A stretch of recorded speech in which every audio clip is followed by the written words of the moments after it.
Ethiopia. Israeli diplomat removed from African Union summit.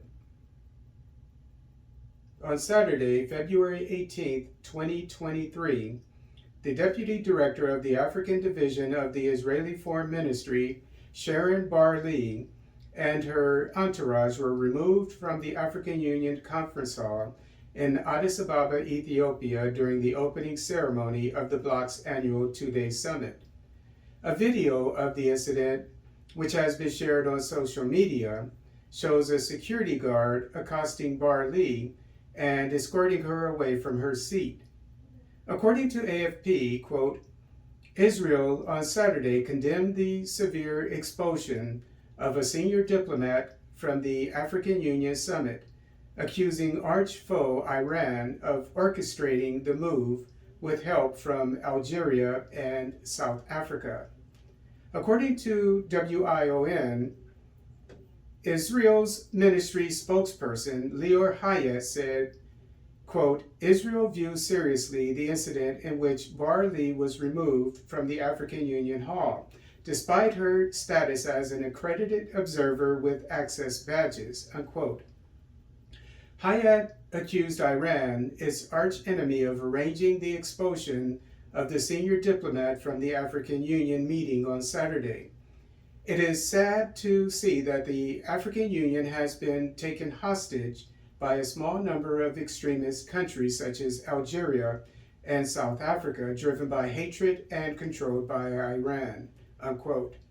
According to Reuters, spokeswoman for the African Union, Ebba Kalondo, took the Israeli government to task by informing that the observer delegation was removed from the summit because Bar-Lee, quote, was not the duly accredited Israeli ambassador to Ethiopia, the official who was expected, unquote. Additionally, an AU official told AFP that the Israeli authorized to attend the summit, Aleli Admasu, possessed a non-transferable invitation and that it was, quote, regrettable that the individual in question would abuse such a courtesy, unquote. When asked by AFP if South Africa and Algeria were behind Bar-Lee's expulsion, spokesman for South African President Cyril Ramaphosa, Vincent Magwenya, retorted, quote, they, Israel, must substantiate their claim, unquote.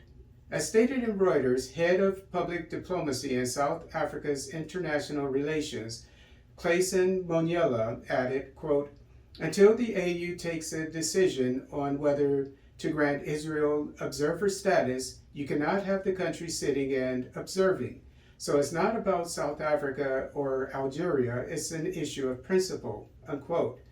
According to Harrods, Algeria was behind the diplomatic efforts to cancel Israel's observer status in January 2022.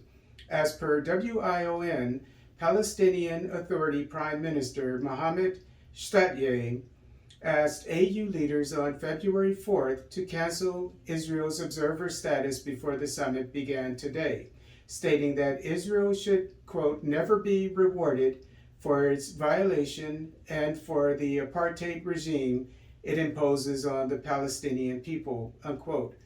As stated by Reuters, quote, South Africa's ruling party has historically been a strong supporter of the Palestinian cause, unquote.